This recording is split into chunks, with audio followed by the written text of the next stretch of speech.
Here are some highlights from this year's Broadgate Mainland Digital Trends Seminar. This was based on the findings from our 2010 Financial Services Digital Trends Survey. We put some questions to 3 leading financial journalists: Jeremy Gaunt, European investment correspondent at Reuters; David Ricketts, operational and technology reporter at Ignites Europe; and Julian Knight, money and property editor at The Independent on Sunday. How do you use digital tools and social media outlets in your everyday working lives? I like to do video interviews now, live webcasts as well. And as part of that, I do use LinkedIn, Twitter, and various other social media sites. So I'd say, yeah, things have changed in the short time of being a journalist there. Do you view yourself as being a multimedia journalist, and is there a difference between the online and print work you do? It imbues all our work. I'm constantly moving from LinkedIn to Twitter to Facebook to blogs. It's become an essential, but at the same time, almost seamless part of our jobs. It isn't something that is separate. I think many people within the public relations industry have or used to have a separate idea of online and offline. I think these days that actually that blurring, that distinction isn't there anymore. That it's completely blurred, and in fact it's imbued in all our work. David Ricketts on Twitter. I think as well, I'm not sure about you guys, but I was initially very sceptical about using Twitter. I mean, when I first signed up to it, I had about 5 followers, and I thought, what's the point in redirecting my story to 5 people who's actually going to read this? But over time, I've built up probably about 300 followers now, 350 followers, which is still fairly small compared to some people on Twitter. But yeah, it's a fantastic feeling when you get that retweet, the story that you've written. But it's also great for sharing ideas, getting some feedback and comment. Some of the work I do, a lot of quotes I try and seek out from the financial advisors, and that's a very strong presence on Twitter and social media. I think they're trying to obviously attract potential clients, but if I have a story idea, I'll put it on Twitter saying, write a piece about this, any views, and I'll get direct messages or replies straight into my inbox, which is fantastic. Do you find blogs useful in gauging opinion on a subject? I think blogs are very useful because they're places where you can find, if you have in my case, if you have a chief economist who has some thoughts on something, it's a very good place for me to look for and to find out what that particular chief economist or what that company is thinking. It's a very good way for me to get a fair idea of views. How should companies use Twitter? Jeremy, if there's a story to be told, then why not use something like Twitter to get it out there? I think it's something that journalists are following now. A lot of the companies I write about, a lot of the asset managers are now starting to use Twitter to put out market commentary. Some of the PR departments as well are using that for press releases or get somebody, one of their spokespeople out there. So I think it's an additional resource and one that a lot of guys should be looking to use more. I do find Twitter enormously helpful for that in terms of just promoting stories and hopefully getting them retweeted.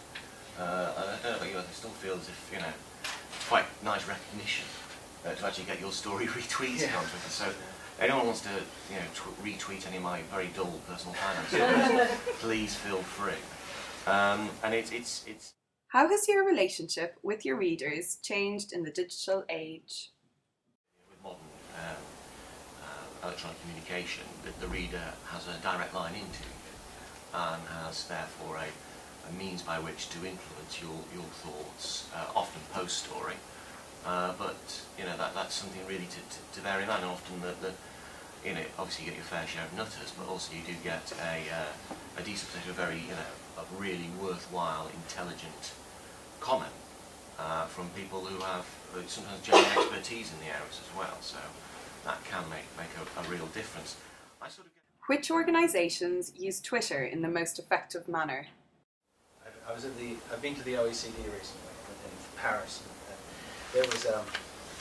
They are in some ways very, very far forward-looking in this. They have iPad apps, they have Twitter pages, they have blogs, they have Flickr pages of photographs of OECD projects, and they've got all this stuff, and it's all very on Facebook and all kinds. There's a lot of stuff I see on Twitter which sort of says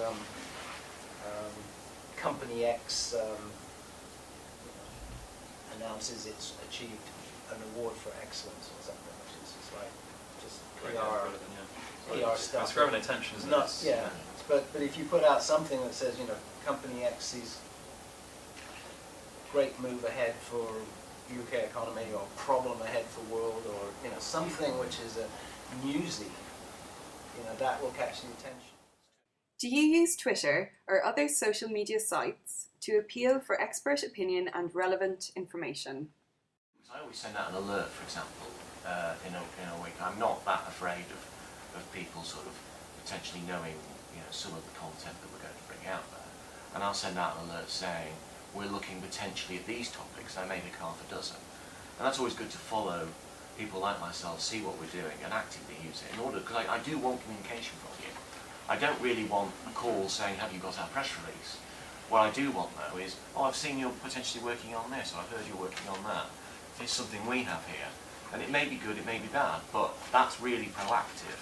And that's really useful, particularly for a Sunday journalist, because we do have a more sort of, you know, a longer leading time than these guys who are obviously in the breaking news area of business.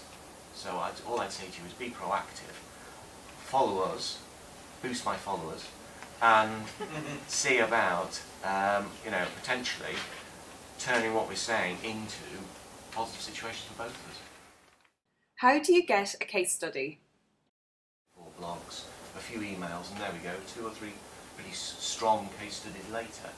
LinkedIn as well, I think that's a fantastic resource I found. Writing about the European asset management industry, it's surprising actually how many groups are on LinkedIn, marketing and asset management. There's certain products that people are talking about.